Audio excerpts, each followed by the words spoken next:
Hey guys. Check complete. Let's head over to the bar. Yes.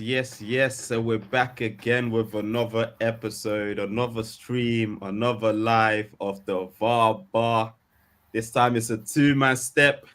This time it's without the gooners. I'm so happy about that, man, because thank God. Yeah, thank God. After the week it's been. Yeah, for you, for sure. Yeah, man, I'm here with Strizza, man. How you doing? You know what, man? It's been a mad week. Like, it's been the most up and down roller coaster week, obviously, mainly off the pitch things with transfers, which I'm sure we'll get into, but it's ended sweet. So I'm feeling content, I'm feeling happy, but yeah, I'm also feeling still a little bit frustrated with how things have turned out, man.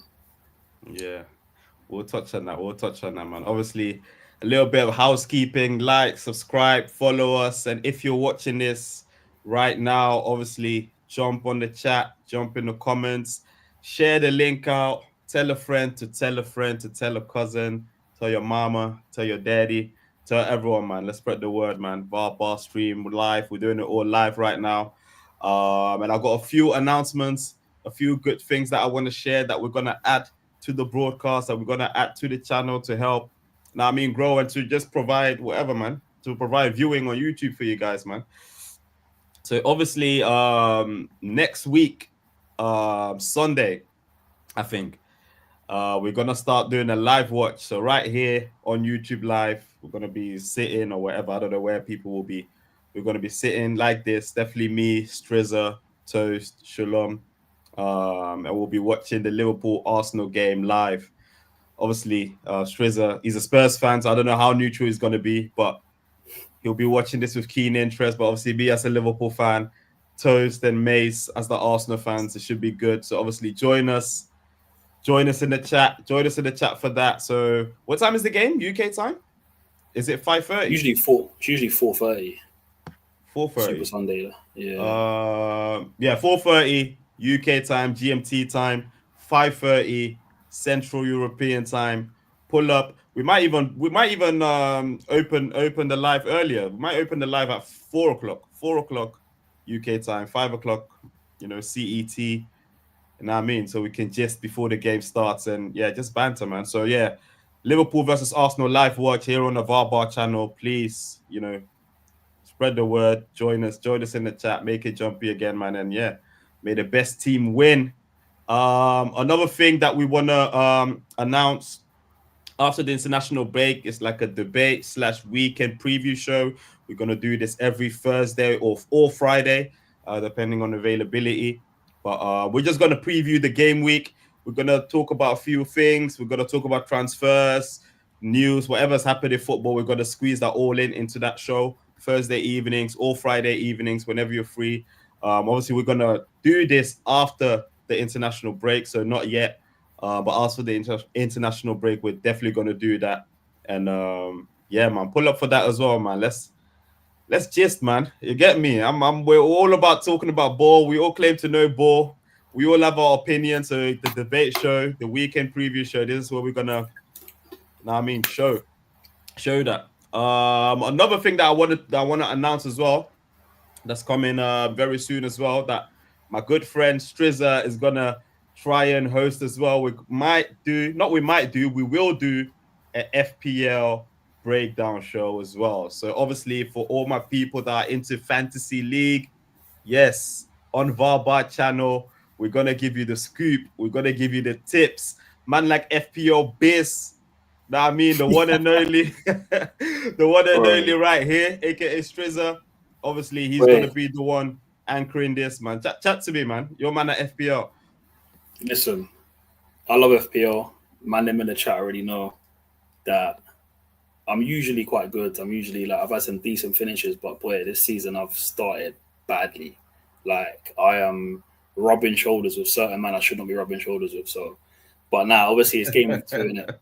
But we're definitely looking to bring some content around that. Obviously, it's a big thing. A lot of people are interested in it. So, yeah, man, definitely want to look out for.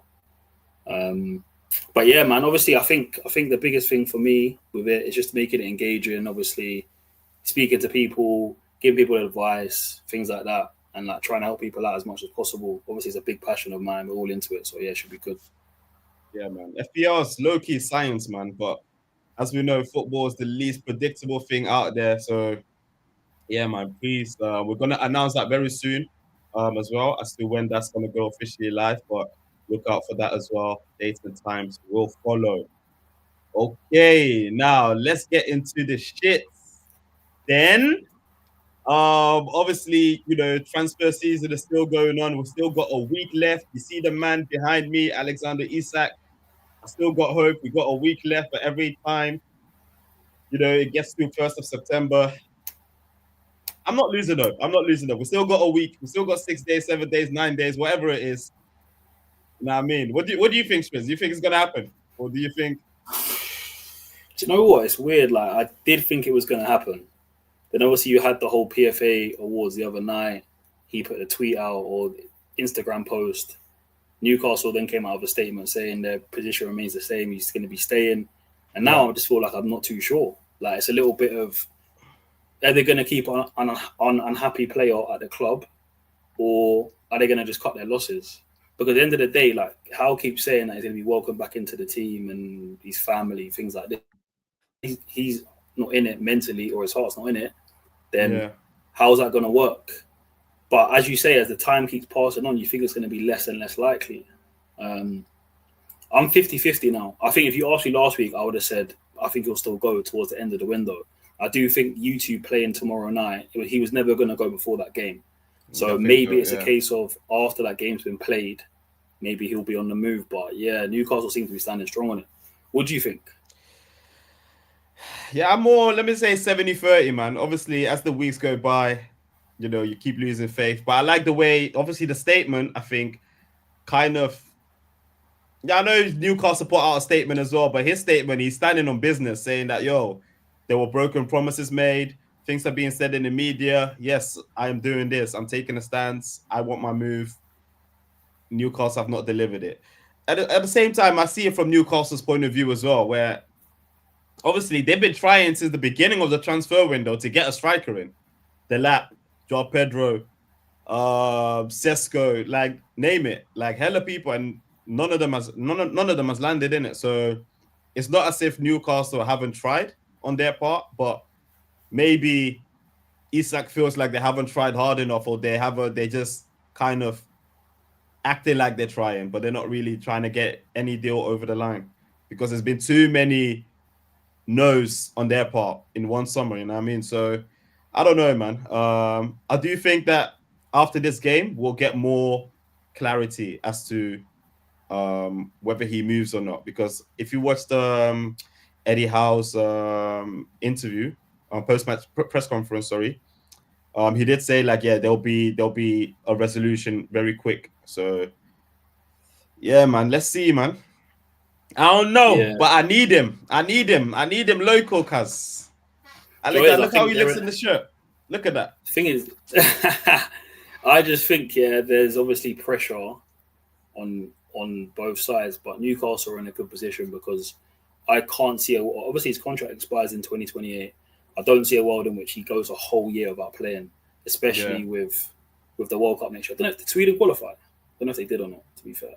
But obviously, I think it's still going on in it. It's not finished yet. Okay. So it's obviously with the World Cup year as well. Like, he's gonna want to be playing. So I feel as though if he does stay at Newcastle, he's not gonna not play, despite the statement of like trust has been lost, the relationship can't be repaired. I feel like he's gonna want to play. Whether he plays to that maximum level that we've seen, obviously I don't know. But I did a little bit of research on it, and apparently, like, it's to do with money, and basically he was promised an increase in salary, and they haven't done it. So that's basically where the promise has been broken. Yeah. So if that is the case, why are they not trying to knuckle down their best player and give him the money that he deserved? Because if you could, apparently they've been giving him, or according to Fabrizio Romano, they've been giving him contracts upon contracts, in it, like offering him new deals. But he's just really? It's a bit too late for that. Too late, yeah. But like they should have been doing it ages ago. Yeah. Like, But yeah, listen, we'll see what happens. I think either way, like if Newcastle keep him, they're not going to be happy because they're not going to get the best version of him. And if they sell him and they don't have a replacement, obviously whether Wissa goes there or not, it's just very last minute, man. We're going into game week 2, like game week 3 next week, and you don't know whether your star striker is going to be there, who's going to be his replacement. Obviously, you lot have already nabbed Ekitike. It's just a little bit all over the place, man. So I think resolution is what's needed ASAP. ASAP, man. Let's go to the chat. Shout out the chat as well tonight, all day, every day. Jumpy as always. I'm seeing Tabo in the building. I'm seeing Prez in the building. I'm seeing Shaz. Hey, Shaz in the building for the first time. Big up yourself, Shaz. The Gooners are always here. Press saying Newcastle trying to Newcastle trying to move like a big club and failing terribly at it. They'll sell Isak and they'll remember where they are in the food chain. Yep. Tabo is saying it's too late. Who are they gonna get? Wissa. Shaz, obviously the Arsenal. So Press isn't Wissa a Wilson replacement? I've read that as well. That they say that if they get Wissa in, it's not enough because he's not that statement striker to replace. I don't know, man. We'll see. Stopgap spend big. They're gonna spend big next summer. On what striker though? Because every single striker has moved kind of this summer. So it'll be interesting to see who they will get. Yes, you don't know, Shaz. I agree with Carl. Left it too late. Big mess up. Arsenal fans are just hating, man. Arsenal fans are the only fan base hating on this Isak thing. Everyone else is being just like objective, nice about it. They low-key want it to happen. Apart from Arsenal fans, just giving excuses, man. But that wasn't a big transfer that happened. Obviously, I wanted it to happen, but that wasn't a big transfer that happened. 2 weeks ago, we had a bomber from David Ornstein, everyone actually, all the ITKs, saying that Eberechi Eze has agreed terms with Spurs, is getting close. I think this week or earlier this week, that was the same story as well, that, you know, personal terms have even agreed and Eberechi Eze is close to being on the move. I was obviously happy because he's not going to Arsenal and everything bad that happens to Arsenal, I'm happy about. Calvin was obviously happy because they felt like they took a player that obviously Arsenal were chasing for a couple of months, and he's that quickly agreed terms with Spurs, isn't it? But then obviously the story is Eze, his heart was not really in it to go to Spurs. This guy is a childhood Arsenal fan. He played for Arsenal between the ages of 8 and 13, got released, and it's still sat deep with him. So obviously, news came out that Arsenal all of a sudden they were in the move for Eberechi Eze, and that Eberechi Eze is preferring the move to Arsenal. So then obviously threw a spanner in the work. Lo and behold, obviously, he ends up agreeing personal terms with Arsenal. He's telling his agent, yo, patent the thing with Arsenal. I'm going to go there. He's telling Spurs, sorry, man, but Arsenal want me. I'm going to go there. Apparently, he gave Arteta a bell. Like, yo, Teta, I'm about to sign for Spurs. Are you sure you, man, don't want to sign me? Teta was like, take time. There's a meeting. I'm going to call you tonight. He hung up. They had that meeting. He told the board, you cannot let this boy go to Spurs. You cannot I will not fucking have it. I will not fucking, but calm. That evening, called up Eze. He said, Eze, it's done. Tell Thomas Frank you're not rolling. Locked off the phone. The next day, fam, that is pain. Strizza, man, chat to me because because you know what's mad, yeah? I'm reciting it this way, yeah, because that's how who was it? Was it Ben Jacobs? That's how Ben Jacobs described it. And I'm just picturing in my head how it went, bro. I think Saturday after Arsenal's game, Arteta confirmed Eze called me. And then I patented it. Mad. But yeah, go on. From your perspective, how do you feel? You know, I was just getting over the whole situation, and now what you just said just made me vex again. Because if we had done a pod on the Wednesday or Thursday when the news broke, then I'd have been effing and screaming down the camera right now. But I feel like I'm a little bit more reserved and a bit more accepting the situation. Obviously, at the time, look, just frustration. I think on the Sunday when Palace played Chelsea, you could see at the end of the game, it felt like it was his last game. He was almost saying bye to the fans, touching the badge, all that kind of stuff. And we obviously had agreed terms with him, or he was willing to join us, so what's being reported. There were just a few things being done about the actual deal itself with the club. Levy was trying to finalise it with Parish. There was obviously some issues with the money, the add-ons, what was being paid up front. Basically, Tottenham being Tottenham, delaying the process, longing it out. Something that also should have been something about Palace saying or Eze saying he wants to play the game which I think is rubbish. Yeah, because he didn't play the game anyway. So again, that's just another thing. Like we didn't think, we just, in my opinion, and look, I can admit in it, like in the chat, I was giving it a bit, and these men will all say that, and I'll hold my hands up in it, and I'll hold the call, and I took the call, but obviously at that time it felt like he was open to coming to Tottenham, but deep down I knew he wanted to go to Arsenal really, but Arsenal didn't really want him, so it was like, well, he can't hang on forever. He's got an opportunity to go and play for a Champions League team at this stage of his career. He's going to take the opportunity.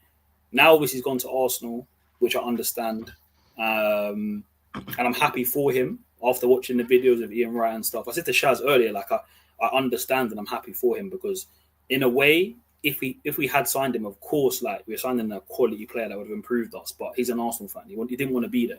And I want players at Tottenham that want to be at Tottenham. And Thomas Frank said that in his press conference on Friday. So, and I completely agree. So obviously it's bittersweet. Like, well, it's not even sweet. It's just obviously we're not going after a player that would have significantly improved us, but we're not going after a player that didn't want to come to us. So I can accept that and move on. I just think after Gibbs White, that failure, now to have Eze as well, it just makes me feel embarrassed as a Tottenham fan, because we can never get the job done. We can never get over the line. Whether that's penny pinching, whether that's us trying to negotiate and just pay the money, that should have been agreed time ago. And who knows, he could be playing for Tottenham next weekend. But now he's at Arsenal and it is what it is. I just hope that we go after some other players, whether that be Savinho, whether that be other players that we're linked to. Again, I don't know how concrete the interest is, but like I've been seeing talks of Rodgers, although I don't think he'll come. Nico Paz at Como, again, I don't know how like concrete that is. There's a young guy.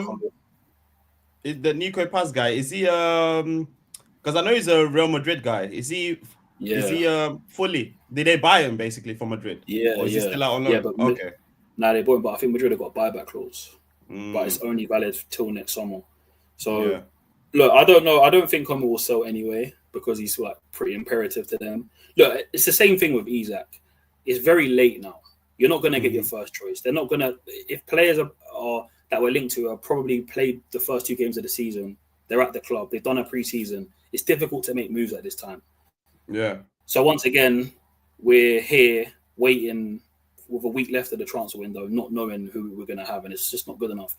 Levy come out in the interview with Gary Neville and said, we want to win the Premier League and we want to win the Champions League. How are you meant to do that when you're moving the way you move? If you want to win the Premier League and you want to win the Champions League or compete at least, you have to spend. And you have to spend a certain amount of money, not just on transfer fees, but wages as well. We make the most money in the Premier League at all clubs. Our revenues, with everything that goes on at that stadium during the off-season, with the NFL, with the concert, you've got Beyonce, you've got Chris Brown, you've got all these different people at the stadium, F1, the lot. But you can't, I'm getting vexed now. But you're penny pinching over 2, 3. Do you know what I mean? And that's what infuriates me, because I've got the new shirt. I've got the new kit. Do you know what I mean? I'm going Bournemouth next week. So I'm doing my job as a fan, but you don't want to give back. And that's the frustrating thing, because when you actually really look in it, and I know I don't want it to become a Tottenham segment, when you really look into it, we've signed Kudus for 55 million. We've made the Danso deal permanent. We made the Vuskovic deal permanent. And we made the Tell deal permanent. So, yeah, if you add those deals, then for players from last season, I know Vuskovic went out on loan. We spent over 100 million. But the only real signing we've made, for me, actual signing, is Kudus. 55 million is not enough money to compete, to go and win the Premier League and the Champions League. So if you're going to say one thing, you've got to back it up. And for me, it's not like the money's not there. because we've bid for Morgan Gibbs-White and we failed, and we bid for Eze and we failed. So there's money there. So I guess that's the frustrating part, but we've got a week to get the business done, man. Let's see what happens. Let's see what happens, man. Let's go to the chat real quick because they're loving it at the moment. Obviously, the let it all work out comments from Tabo and Shaz. Press saying, I love the move for Eze. This is the level he should be playing at, no doubt. Too bad about a fan base. If he was playing for Spurs, he was playing Spurs, sorry. He played it perfectly. So yeah, Press thinks he was playing Spurs. He played it perfectly. I agree with Press, man. I love the move 100%. He's one of my favorite players in the Barclays. Again, I would have loved him going at Spurs for two reasons, actually. One main reason. One, because I feel like he would do better at Arsenal than he would have at Spurs. I think at Spurs there would still be a lot more bodies, and that might be a little bit harsh for me to say. Definitely seeing the way Spurs have started the season, but I don't know. I think at Arsenal he will move mountains. At Spurs, he will move needles, so to speak. So yeah, I don't really like him at Arsenal. I don't know what I mean. Now, basically, what I mean is, I think he would find more joy at Arsenal than at Spurs. At Spurs, I don't know if Spurs, because Arsenal are our direct competitors in it. So obviously, Eze would make them stronger. I don't think that if Eze goes to Spurs, it brings you guys closer to the top three. Oh, I get you. That's what I meant. Yeah. So yeah, man. Spurs, Press saying again, Spurs could still do really well overall in the market though, but the Eze saga is a nasty pill to swallow. You got a question from Tabo Strizza. Do you think Levi knew the situation and still tried to persuade Eze? I genuinely think that obviously Eze was linked beforehand, but then it kind of went quiet a little bit. And I think we noticed an opportunity when it felt as though Arsenal didn't really want him. So it was like, okay, cool, let's go get him then. But even still, when we tried to get him, there was like a window of opportunity. We didn't do it properly. And then allowed Arsenal almost to come back and get him where he wanted to go anyway. So then I don't think he could persuade him after that point, because he probably knew he wanted to go Arsenal anyway. But the thing is, if you have an opportunity to get a player that you probably you're not going to get over a team that's competing to win the Premier League and a team that the player supports, you've got to go properly and come correct. So I think the minute there were talk, well, obviously after the Havertz news, and then Ornstein come out and said Arsenal are interested, and it was done. Yeah, there was no persuading. You can't persuade a player that supports the team. The team's in a better position. The team's more consistent. The team's just better. Like Arsenal are better than Spurs, and that's me being completely honest. They're better than us. So why would he not want to go to Arsenal over Spurs, especially when he supports the team? If you asked me as a Tottenham fan, I'm picking Spurs, but obviously it's different for him, innit? So they're saying Shaz is saying go in for Paqueta. Yeah, obviously, like I spoke to him about this as well, the whole Paqueta thing. I'm not against it. Obviously, now the whole betting allegations are behind him. I think there's ability there. I think he's talented. I think he works hard, and he's played in the Prem. And it could be another case of like he's playing at a poor team. If he was to go to a better team, he could do better. It's not so long ago City were linked with him, and they were going to maybe sign him. So there's ability there. I just can't see West Ham selling two of their best players to us in the same window, to be honest. But I'm not against that move. There's not loads out there like for us to go and get. It's peak, man. It's peak, but you can be creative, to be honest. And obviously, we saw at the weekend after this nasty pill that you swallowed, that you made it regardless. 2 out of 2, man. City, last season they finished third in the league. They came to your gaff, and again left with nothing, man. Spurs, you guys, you're either their kryptonite or they just hate playing against you guys. I don't know what it is. It doesn't matter what manager, you guys always got their number in it. And it happened again as well, man. This time in very businesslike. You did your job. They didn't really have an answer after the 1-0, in my opinion. And yeah, man, you won the game. 2 out of 2. You're second on goal difference behind Arsenal, I think. Yeah. Chat to me, bro. So after the Eze disappointment, you get this. Mate, Spursy, innit? Really? Like, that's the only way you can really describe it. It's just life of a Spurs fan, ups and downs. Start the week on a high, middle of the week you come crashing back down to reality, and then by the end of the week you're back on a high again. It's just mad. But obviously, like, it's well documented. We are City's bogey team. We tend to do well against them. Like, don't matter whether it's home or away. Obviously, this time it's at the Etihad. Whatever the manager is, like, we beat them with Poch, Conte, Mourinho, Stellini, Nuno, even Thingy, Ange last season. He slapped them for So like every manager seems to get joy when they play City, and Thomas Frank, to be fair to him, has got results there as well at Brentford. So I went into the game with confidence. I feel like the players had something, a point to prove. It had been a hard week for the fans. I think, obviously, as well, there were links with Richarlison maybe being offered to Palace, and I don't know how true that was. But if that's the case, a player that's obviously scored 2 on his first game, I felt like that was a bit of bad timing as well. So he almost had a point to prove as well. And I was surprised with the fact he played a back four initially. So I thought we would probably try and play the same way we did against PSG in the Super Cup. But I'm at a point now where I trust Frank. So there's a reason why he wants to play a back four. We'll go into the game with back four. And I just thought we were just brilliant. Like, genuinely, I thought every man just was top class. I know that Bakari made a big save at 0-0 with Marmoush. But other than that, City didn't really have clear-cut chances. I think the whole back four were brilliant. Jed Spence is becoming one of the best fullbacks in the league. I don't see him get beat. Like, I genuinely don't see him get beat. Like, he's strong, man. I like him. He's such a good, he's a good player, and he's playing on his weaker side as well. I thought the two centre backs were brilliant. Porro was good. Like, Paulinho, like, is such a good signing as well. A proper six, proper warrior in there, and just the performance in general, man. I think we were good value. Like, obviously we went 1-0 up. It was Pap Sarr, like, for the whole game, just doesn't stop as well. It's a great header from him. And Richarlison reads it well. It's a great ball across, and back post Brennan, that's his nickname now, because my man is just always at the back post. Like, it doesn't matter, come rain, come shine.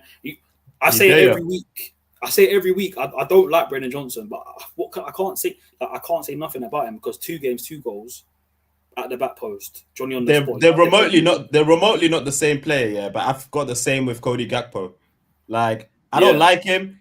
He goes for like 80 minutes, but you always got a feeling he will leave with something every single game, innit? Every time. And he's a better player than Johnson, but still.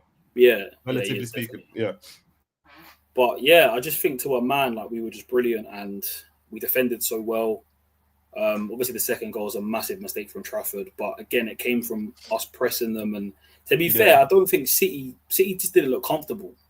We were just all over them like a rash. Like, every player we were pressing, we were winning the ball back. Kudus, just everyone in it. I can name the whole team. The counter press was brilliant, man. I can't lie. It was giving Klopp. It was giving early Klopp days, man. Like, just like, so whenever you lost the ball, you was just onto them, and then they couldn't play out. They couldn't do anything. And we were forcing City to go long. We were forcing them to go long. And how many times were they going long? And we were winning the ball back, and we were keeping possession. So I just think the turnaround. If you would have said last season that I know we went to City last year and won 4-0. So, but back-to-back clean sheet for the first time since February, back-to-back wins. The first time we've obviously won our first 2 games of the season since 2021. Like, and it's Frank's just come in and had to deal. And to be honest with you, I said it, he's been hung out to dry a little bit, because he's identified players he wants for his team. We've not been able to get them, right? He's had injuries to obviously players like Maddison, who he wanted to have. Whether Udogie would have been a starting fullback or not, we don't know. But Jed Spencer's, for me, that's his shirt now. Yeah, he's had to deal with certain things. He's had to bring new players in. He's had to make the team gel. And it's just been brilliant. And, like, I'm seeing a different side to Tottenham as well. Like, I'm seeing, like, real warriors, like, with Bentancur and Paulinho in midfield. There's 2 centre-backs. Like, if we can keep them fit for the whole season, because let's be honest, and it was down to Ange to an extent, but they've never been fit for the whole season. And having your 2 centre-backs fit for the whole season is massive. You want your spine for the majority of your games, and then the rest should take care of itself, man. So, facts, man. For me, I think it's a big result for us, and I'm just buzzing, man. And I can't lie, like from what I'm seeing from Frank, like it just gives me more and more confidence moving on. Proper coach, man. Proper coach. Let's head to the chat. Shaz, again, I think Spurs will get a European spot and push for top 4. Yes, the window's not ideal, but always going to struggle to get tier 1 players. But Spurs' best signing this season is Frank. Ooh, I like that. Tabo saying you guys are champions elect. This guy. Press got a question for you. Do you see any similarities this start and Ange start? Because Ange started well too. I remember that. Yeah, like you know what, it's a good question, and obviously like I should remain like not get excited because yeah, with Ange we were buzzing. Obviously, I think the similarity is obviously winning, but I think it's how we're playing. Like I don't think like Burnley at home, yeah, you'd expect to win your home game against a newly promoted side, but the City game, I just think tactically what I've seen, even in pre-season, just tactically we look better. We look stronger defensively. We look more like well drilled. I'm not seeing players just running around all over the place and just moving out of position. Sustainable, isn't it? This looks more sustainable, yeah. So I think there are similarities in terms of obviously because we're winning games, but the way we're approaching the game, I think, yeah, it's more sustainable and it gives me more confidence. I think with Ange, we had come off the back of such boring football. It was just nice to have a bit of excitement. It was a bit mad seeing like our fullbacks bombing on and inverting and all madness going on, and our defenders sprinting back. Like I don't know, it was just a bit of a rush, adrenaline. Like I was just gassed because I've been used to seeing boring football, but I think Frank can show that you can play good attacking football with also structure as well. So, yeah. Yeah, I definitely agree, man. This football is definitely more sustainable. But even though we thought like obviously the football that Ange brought in, the attacking football, it was working for the first 10 games or so, right? But after that, it fell off a cliff. But Frank is proven in the league. Ange wasn't. So I've got no doubt that Spurs, like Shaz said, you guys will definitely push for top 4. Top 6 maybe will be your ceiling, but definitely can push for top 4. Tabo says Spurs' next 6 fixtures are light. They'll be top. Let's see. Shaz says Spurs will have stability on the Frank, which is what they haven't had for years. Facts. Shout out Spurs, man. Who's your next game? Who's your next game against? Got Bournemouth at home. Bournemouth at home. Game. Yeah, tough game. Obviously, they gave you problems, but yeah, I'm going into it confident, man. Yeah, I'm going into it. You have to, man. Every home game, you have to seek to win that. Definitely. Fair enough, man. All right, man. Let's move on then. Let's move on to your neighbours because obviously they're the one that booked top spot. Arsenal booking back-to-back wins versus Leeds United. Obviously, that was the first set of the Hate Watch weekend. No, the second actually of the Hate Watch week Saturday that we had. To be fair, I didn't expect anything from Leeds, to be honest. I thought Leeds actually started off the game pretty well, like defensively really, really solid. But it was one of those that it was a matter of time. If Arsenal scores the first one, floodgates will open. And obviously that's what happened. Of course, set piece, ole again, which opened the scoring. Gyokeres and Timber with 2 goals. Gyokeres with 2 goals. A penalty and a good action from the left, cut in bottom corner. Although I felt like the keeper should have done way better there. Keeper was weak. And then Bukayo Saka, good goal, but again the keeper, he was just doing like I don't know what he was doing, and it even felt like Saka was like blamming it in or anything. It didn't look that hard, but pause. But. Yeah, man. I don't know. Good win for Arsenal, of course. You have to beat whoever you're facing. Leeds did, started off the game well. But Arsenal just, showed their power, man, and ended up winning the game. Saka went off injured in the end. Someone else went off injured as well, right? Or was it just Saka? Odegaard, sorry. Yeah, Odegaard went off injured as well. And they brought, like, players from the bench that actually changed the game, like, for the better. So, like, now...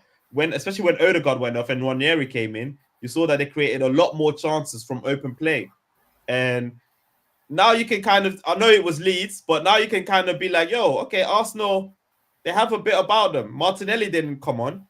And Mourinho, he also didn't come on. Those were players that were getting regular starts last season. So what do you think, man? The squad, the depth in their squad, Arsenal right now. Yeah, no, listen, I don't like complimenting Arsenal, but you'd have to say that they've got depth. They've got strength in numbers now. Obviously, Madueke started the game. I think he's much better off the right. So when Saka came off, he went to the right. He looked better, more comfortable. Better, just having options, man, just in different games and being able to switch things up. Obviously, you add Eze into the mix. Havertz when he comes back, depending on how long the injury is. They've got loads of options, and it's going to allow them to push, obviously, further. And when players do get injured, you've got good replacements, so you're not like kind of weakening your team. Because as much as like obviously people may say that Madueke wasn't the best signing, if you're not going to go out and get the proper left winger, whether Eze is going to play on the left, he's going to be that starting left winger, remains to be seen. He's still a good option to have. So yeah, they've got strength in depth. They've got numbers. Obviously, defensively they're quite solid as well in terms of numbers. So yeah, man, they're looking good shape. But remember, it is Leeds, and you'd be expecting to win that game at home. So just settle down. All right, man. Press is saying, I heard Doneo and Bizzo are getting defrosted for Eze's Guna song. You know what? Yeah, when Eze came on, before the game started, I don't know. Obviously, Tabo was at the game as well, so you can shed some more light on that. But that looked proper, man. That was proper. It felt good, man. And he was getting emotional, not like in an emotional way, but more like, yeah, I'm here now. I'm back as an adult playing for the first team, and yeah, that's what dreams are made of, man. And if you know, this is for another time, of course. But if you Eze's story, like his come up, it's crazy. It's crazy. So for him to make it at this stage, man, and then making his debut possibly against Liverpool as well at Anfield, it's peak, man. But shout out Eze, man. Once again. Shaz is asking, can any of you do the jock selly for me? What's the jock selly? Is it like this? No, we're not doing that. You can do it. I ain't doing that, boy. Tell him, hey, Shaz, here you go. I got enough photos of you doing that celebration on my phone anyway, G. So don't worry about that. Taba saying, honestly, like you said, we expected the win, but the tactics wise, I was impressed, and it will only improve. Timber, man, I've been saying Ben White ain't seeing that shirt. Shaz talking about Dowman, Starboy. Dowman, I really like Dowman, man. He's 15 years old, playing in the men's game. Of course, he needs to obviously work on this. It's crazy that I'm saying this. He's 15, but work on his end product. But at the end of the day, sorry, he creates problems for the opposition anytime he plays. I've seen it at preseason. I've seen it in the Prem games as well, where like he created a penalty. You know what I mean? And even in preseason, he done that twice as well. So he looks proper, man. He looks a top player. I know he's 15, and obviously you don't want to like give a man too much pressure, yeah, because you've seen young players before come out and then fade, but he looks serious, man. Yeah, man. And yeah, it's crazy. And the fact that they were all looking for him as well, like they were happy to give him the ball, they were happy for him to shoot, they were happy, and I mean, he wasn't like shook or anything. So I'd even want to know what he's doing at training, boy, to them. But shout out Darman for making his debut and getting that penalty. Tab was saying Darman has to play, bring him on every game, especially at home against a low block opponent. Proper good moment. My stadium was electric. Kenneth's asking, what are people expecting from our goals and assists? Let's please have some expectations for one of their most expensive ever signings. So I think he's talking about Eze. So he needs better numbers than Pepe. What are we talking about? So goals and assists in the Premier League or overall? I think Premier League. Okay, so Premier League for me, I would expect in the Arsenal team for it to be a success, 10-10. Yeah, I agree. 10-10. So like, for me, 20 goal involvements, whether that be 12 goals, 8 assists or other way around, it needs to be that because they're going to score goals. And if he's starting week in, week out, or he's getting enough minutes, like you'd have to expect that. to be honest. I mean, I'm sure he got 8 goals and 8 assists last season at Palace. So there's no reason why he can't get more improve on those Arsenal, numbers at improve Arsenal. on Yeah, that. playing in a better team. Yeah. So. I think so too, man. Double has to be the minimum because you're in a better team. You're in a team that has shooters. You have a Gyokeres who, if you have to ask people, he's a hooter in it. He shoots on sight, he bags goals. So, you know what I mean. Let's what do talk you make about of him, by the way? fam. That Donny, I don't know, man. I don't know. I'm not a believer yet. I think he took his goals well. The penalty was clean. The goal was okay. The action was okay. I think the keeper should have done a better. Keeper would have saved that for sure. But I'm not a Gyokeres believer, man. I don't know, man. Listen, like his touches are heavy. He looks heavy.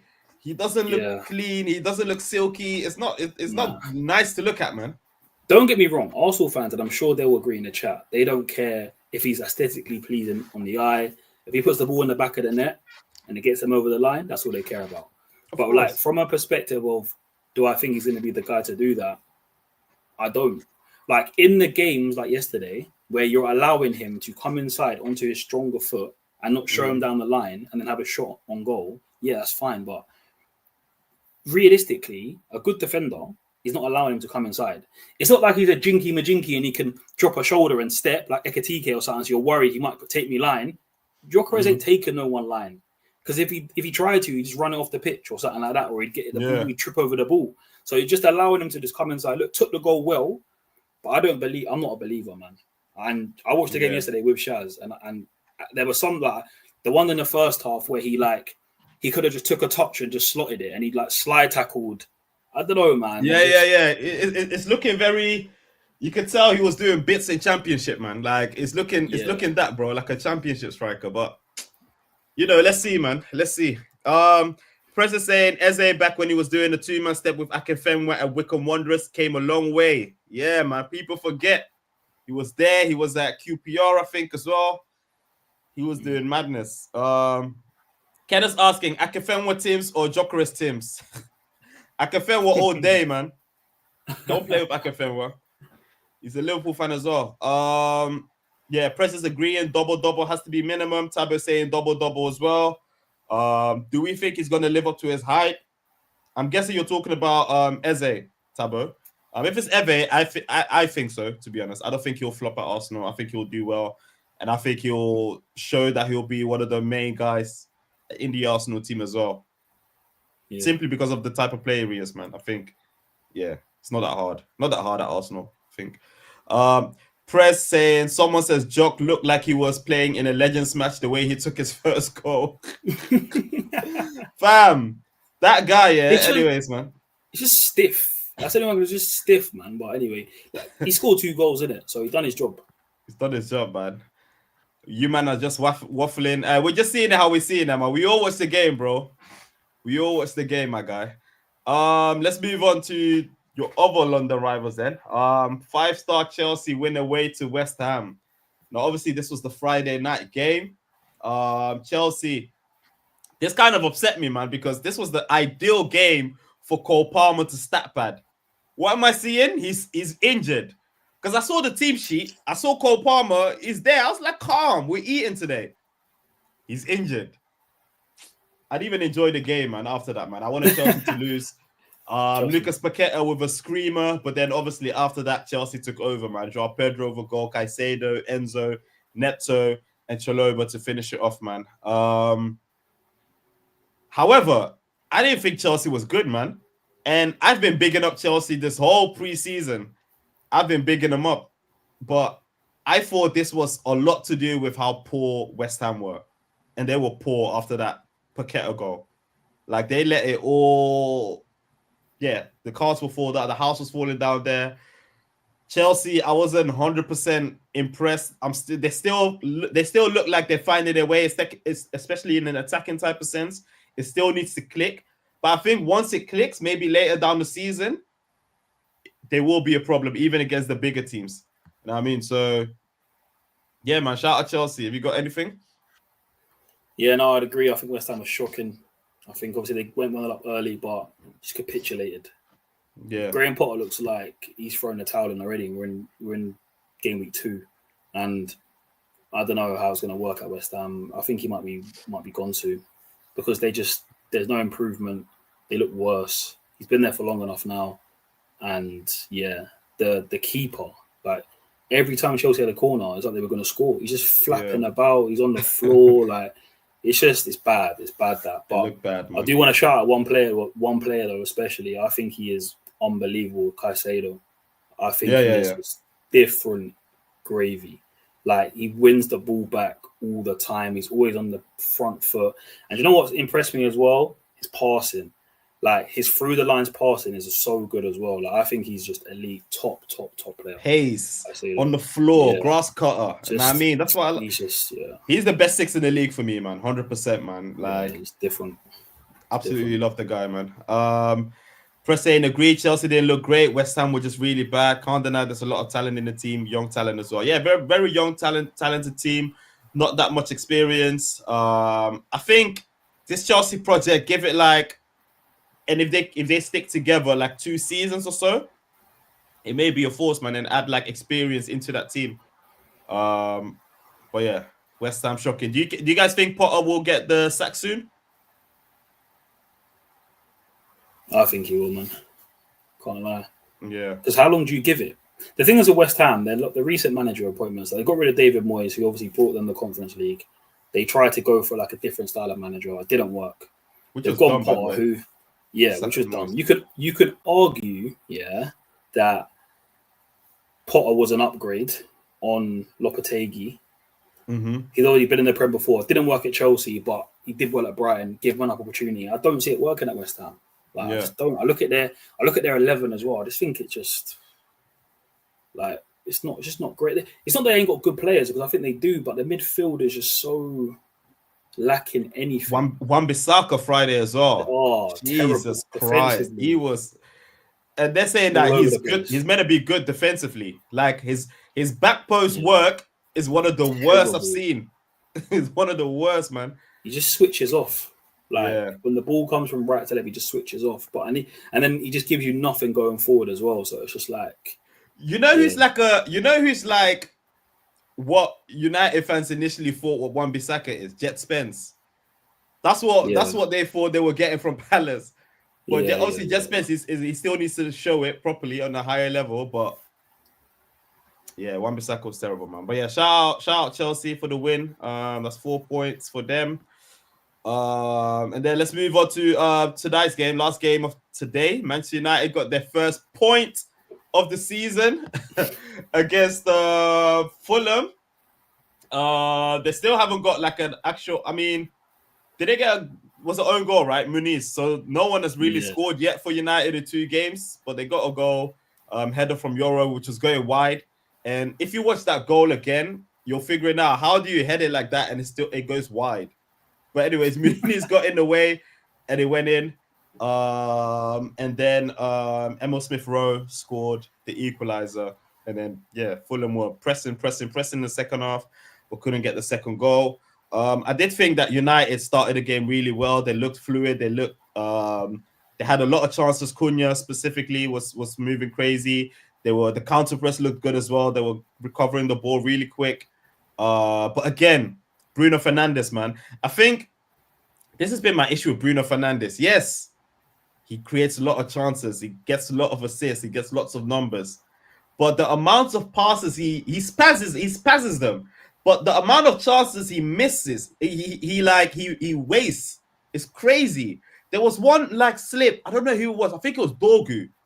He overhits it when he didn't have to overhit it. And there was a few more that happened in the game where I'm just looking at Bruno like, bro, you've been the best thing for United in this last 4 or 5 years of terribleness that's been going on. But at the same time, you're kind of part of this shitness as well. Like, you know what I mean? So, I don't know, man. I said, obviously, last year, and I don't know if like Prez and Charles would agree, but you see when it comes to Bruno, it's just his position. Like, he kind of has to play because he's one of their better players. But he can't play in the 2 behind. in the double pivot, it doesn't really work. So it's just a problem player, like in terms of where do you play him. Yeah, I don't think it suits him in there. But also like Cunha and Mbeumo in the two behind, exactly. they have to play there. They have to play there. That's the The issue. only now. thing you could do, obviously, Sesko is building up his fitness, and he didn't look great today when he came on. To be fair, but obviously, you give him time. Is play Cunha as the 9 and then play Bruno in the 2. But then Ugarte is not good enough to play the midfield too. It seems like Mainu's not really fancied by Amorim either. So it's like, I don't know. It's just a problem area for them. Again, the penalty miss, frustrating because he's in my FPL team. But I think from that moment, he just was just a bit rattled. Yeah. Like I think his head was gone. Yeah. And that obviously maybe didn't help. But yeah, man, I think United did in the first, like they started really well. Cunha looked very, very lively, but it was more of the same. Second half, they kind of just lost their way, and Fulham could have probably won the game in the end. So yeah. So what do we make of United, man? Because obviously last game against Arsenal, they looked good for the 90 minutes. They just couldn't score. This game as well, they looked good-ish, especially in the first half. First half of the first part of the first half. They had a bunch of chances, couldn't score.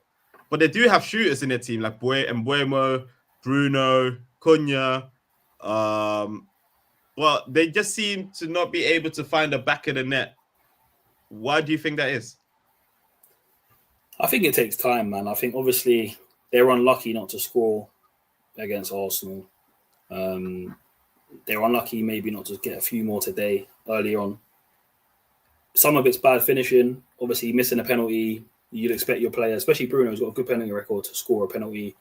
Cunha had a good couple of chances to begin with.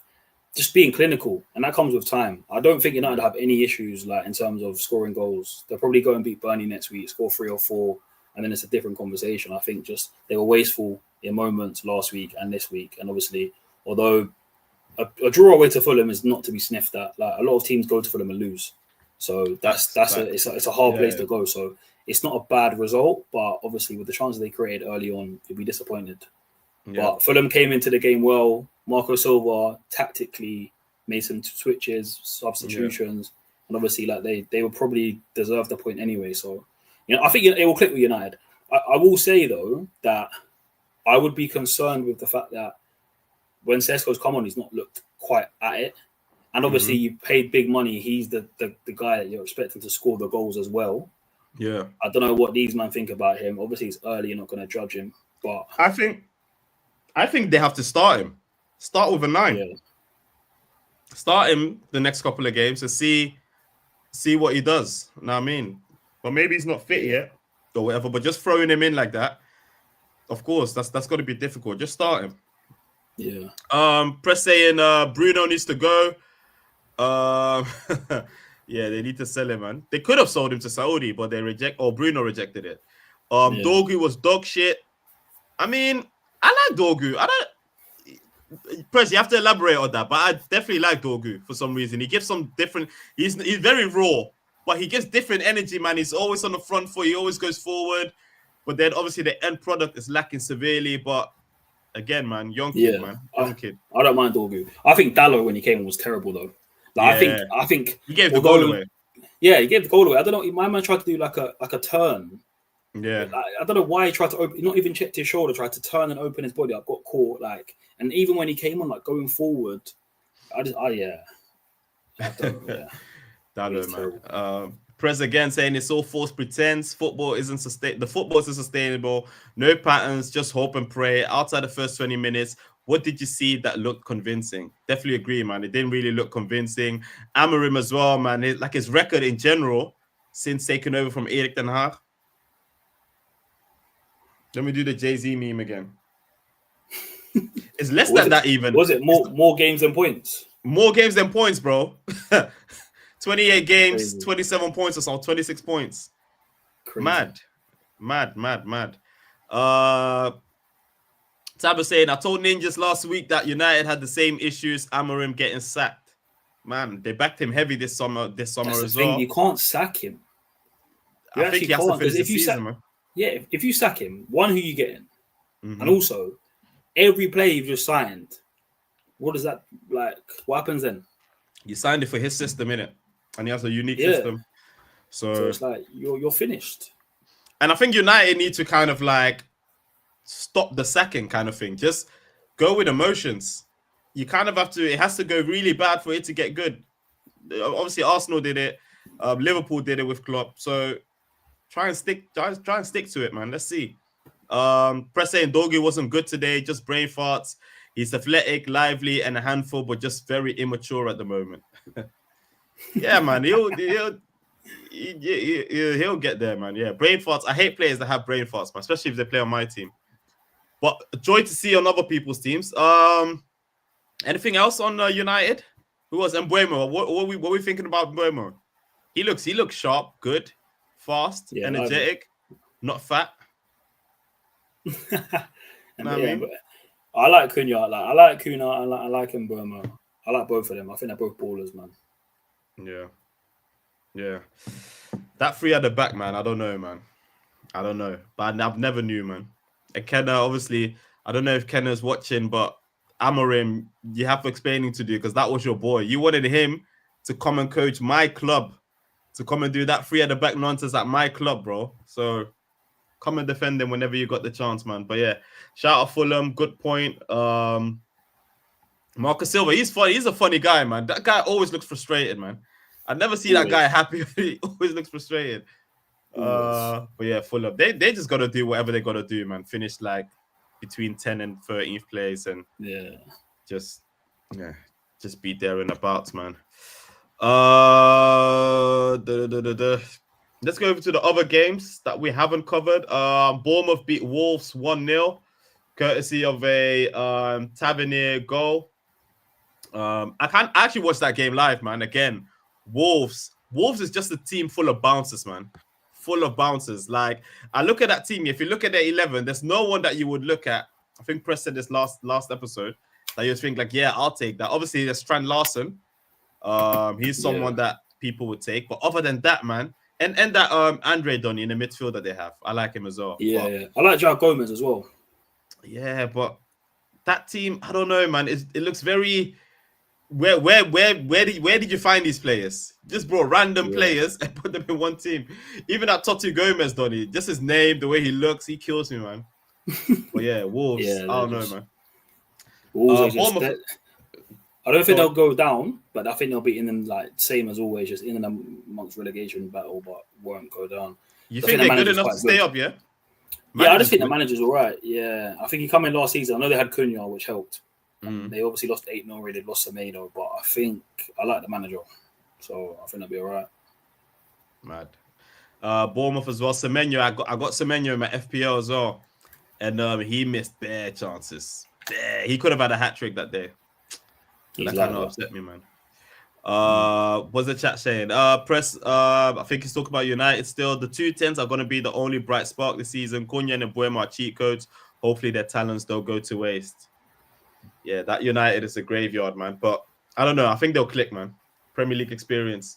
Burnley, they beat Sunderland 2-0. After I think Sunderland beat West Ham last game, and Burnley lost to Spurs. But Anthony and Cullen with the goals. Didn't really watch that game. But shout out Burnley for the dub. Crystal Palace, Nottingham Forest today ended in a 1-0 draw. I think that game always ends in a draw. Every time I watch that game or I see that, it always ends in a draw, man. Sarr and Hudson-Odoi with the goals. I watched that game as well. It's pretty boring. Nothing going on. Everton beating Brighton at home. Everton, they're finally in their new stadium. Iliman Ndiaye and Garner with the goals. Brighton. People are not talking about Brighton with the talent that they got. The new manager, the young boy. And they're not really up to scratch, or at least not doing what De Zerbi was doing. Yeah. They're such a weird team, Brighton. Some weeks I watch them, I think they're brilliant. Other weeks I think they're poor. They're just inconsistent. And I think last season they dropped points against so many of the newly promoted sides and sides you'd expect them to win. They were dropping points. Yeah. But they've got enough quality in their team to push. At least for European places, Euro Conference League or something like that. So 100% agree, man. They have enough quality. So the manager needs to do way better there, man. iPhone's died, isn't it? Let me get my ones. Let's wait for the other ones. What's the chat saying? The chat's quiet. Chat's quiet. All right, man. Let's preview the Newcastle versus Liverpool game, man. Obviously, this game is dubbed the Isak Clasico. I don't even know if Isak is going to be local in the stadium, at least like watching the game, but we know that he's not going to play. Last season, the game at St. James's Park ended in a 3-3 draw. I watched that game again on Friday, to be honest, the full thing. And especially in the first half, not even first half, the first 60 minutes, I don't know if you remember, Striss, but their man were on to us. Yeah. Beating us up left and right, from me to you. So it was even watching it back, it was a one. I was thinking, how did we still stay in the game, bro? It was mad. And but we did. Obviously, the quality saw, and then we were 3-2 up, and then we should have won that game, and then Kelleher made that mad mistake, and then boom. So obviously, it's gonna be the same again. What do you think? What do you think is gonna happen, man? Do you think Newcastle will have enough? They haven't got a striker. I'm happy about that. They didn't sign a striker, so I think personally, we should get the job done, man. Yeah, I think it's gonna be a mad game. Atmosphere is gonna be crazy under the lights. St. James's, obviously, all the transfer news of Isak, taking Ekatike. It's just got an extra bit of bite to the game. But I do think you'll have enough. I think for Newcastle, as much as they're always going to make it tough, the midfield three are going to battle, and they've got quality in the front three. I don't think they've got enough goals though. I look at the game and I think Newcastle can score one, but I think Liverpool can score 2 or 3. And I don't see Newcastle scoring more than 1. And that's the way I see it. I know they scored 3 last year, but that's with Isak in the team. So yeah, I think you'll have too much for them. The only thing I'll say is, if tactically Eddie Howe is very good, and he'll see the way you played against Bournemouth, and he'll feel like in transition they'll be able to cause you problems. So I wonder what Slot will do tactically to adapt that, and whether he'll play Szoboszlai right back, because obviously Frimpong's out, whether he'll play Gomez, and how that will impact the midfield, because Szoboszlai does give you legs in midfield. I think Gravenberch will come back in, but yeah, I'm interested to see tactically, and also like how Wirtz will handle the physicality of that, because that'll be a whole new experience playing at St. James's with Tonali, Bruno G, and Joe Linton. That's not easy. So yeah, that man are gonna move mad. Yeah. But I think you'll have enough. I think you'll have enough quality to get the job done. Yeah, definitely. I definitely agree with you, man. I think St. James's Park as well is like a place that we struggle at, but we always leave with something. This goes back to the days of the Stan Collymore, Kevin Keegan on the boards and shit. So yeah, man. I mean, yeah, I think we'll leave with something. My worry was if they get a striker, so that obviously Gordon plays in his natural position. You've got Jacob Murphy on the other side, and then you have like someone that can put them in, like a Whistle, for example. Then I would have been like, yo, and they would have the midfield power, and they would have the defensive power, and they would have someone that could build them out, like an Isak, for example. But now that they don't have the 9 and they have to put, what's his name? Excuse me. Gordon, they have to put Anthony Gordon as the 9, which I'm thinking, or they put that Osula Donny. I don't know. Yeah. I think that would be their best bet. You have to put Anthony Gordon at his favorite position, man. Like, I don't think he's good at the 9. So for me, if that's the case, then yeah, we should win. It's not a foregone conclusion, but we should win. But it's gonna be a good game. Lots of fireworks, and obviously, I'm expecting them to be emotional in terms of a few red cards, not a few, but like at least a red card from their side. That's what I'm hoping for, that they just move mad and they get mad emotional, and then they just, give us the gaps on the pitch, man. What's the chat saying? 2-1 dub, Graven, Mac 10 and words to take the sting out of the game. We have lost once in 10 years to Newcastle, and that was the Carabao Cup final with Isak. No excuse for the 3 points. Yeah, exactly. So we have good games versus Newcastle, but usually we beat them. Usually we get the job done. Prez is asking, what are you expecting to be different in this game from your season opener? How far off do you think you are from top gear? All right, let me answer the first question. I think I think this game will be different. I think Slot will look at the previous game and think, in transition, we can't be that open in transition and concede goals in transition. Because I think in our last couple of games, if I have to include the preseason games, that's how we've been conceding via transition. Of course, when we have the ball, when we peg teams back, they take advantage of that. And usually it's also when we make mistakes ourselves. So it's not really when they take the ball off us and they move mad. Nah, it's when we do a madness in midfield in places that we shouldn't do a madness, and that's when we lose the ball and then we get punished for it. So I think Slot will look at that and try to fix that. Obviously, with Graven being in there as well, and then McAllister can play in his natural position. That will help a bunch. But again, we don't have Frimpong on that side, so it remains to be seen what's going to happen. Is Soboslai going to play there? Is Bradley going to play there? Is Gomez going to play there? And that's going to be a huge. That's going to be key. I don't think he's fit to play 90. I don't know if he's even fit to start the game. So I don't know, man. How far off do you think you are from top gear? Give us after the international break, man. We're still, you know what I mean? We're still on 50%. I think come Arsenal will be on 60, 70%. And then obviously when this boy lands, international break, 2 weeks off, chilling, we'll come back. What game have we got after the international break? I think it's an easy one as well. I think it's Burnley. Come on, man. We've got Burnley away, 3 p.m. kickoff. Then it's Merseyside derby in it after that. So damn. Yeah, so we should, and then Champions League and all that sort. So I think after the international break, we should be hitting top gears, man. It's essential, man. Give me scorelines, man. I'm saying 3-1 Liverpool. 3-1 Liverpool. Yeah. What do you reckon? 2-1 or 3-2. It's gonna be tight. Loads of chances, back and forth. It might be a you score, I score type of game. Let me say 3-2. 3-2, man. Let me say 3-2. Yeah, man. That was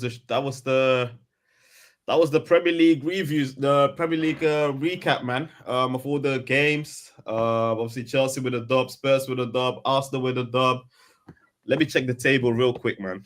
Let me check the table real quick because these North London teams coming out and taking over. So yeah, I'm seeing both Arsenal and Spurs haven't conceded a goal. So yeah, man. Like that. It's all right in North London right now, man. I can't lie. Two played, 2 wins, no goals conceded. You know what I mean? Life's good, but it can change so quickly. So I'm just not even trying to get too ahead of myself. You're not getting too gassed, yeah? Nah, bro. I'm taking it easy, man. I've done too much. You know what it is? I've done too much talking of late, and it's just come back to bite me. So I'm just saying. At the end of the day, man. Fuck it, man. Nah. I was talking as well. The Eze thing, they were coming at me as well. I can't. Yeah, but I've been burnt too many times, G. And also, you got to remember, like, for me, it's like I talk, but then there's no backup. You can back it because you've won the Prem. You've done it. Like, I can't come with that. So it's like I'm just not saying anything anymore. Even when we were beating City, I didn't say anything. You was quiet, I was quiet. I waited until the 90th minute, and then the game was done, and then I came in the chat. And that's what I'm going to do moving forward. I can't take it. All right, man. Let's head over to the bar. Chat, if you got any shots, a good shot or a dirty week, put them in the comment section, and then obviously I'll mention it. Strizza, have you got a shot? I do, man. Obviously, it's Carnival weekend, and I'm a Jamaican. So, boss, man, get me a little rare nephew. Even though I had way too many yesterday, and I was mash up, but I got one more for the road. For this man behind me, Thomas the Frank Engine. Obviously, I said earlier, like he's been hung out to dry in many ways because I think we knew about the Kulusevski injury. Maddison was injured in the Newcastle preseason game 3 weeks ago, and there's been no replacement.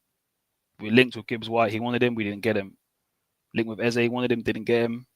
So at this moment in time, he's dealing with the players that he's got, and he's getting the tune out of the players that he's got, and he's doing remarkably well.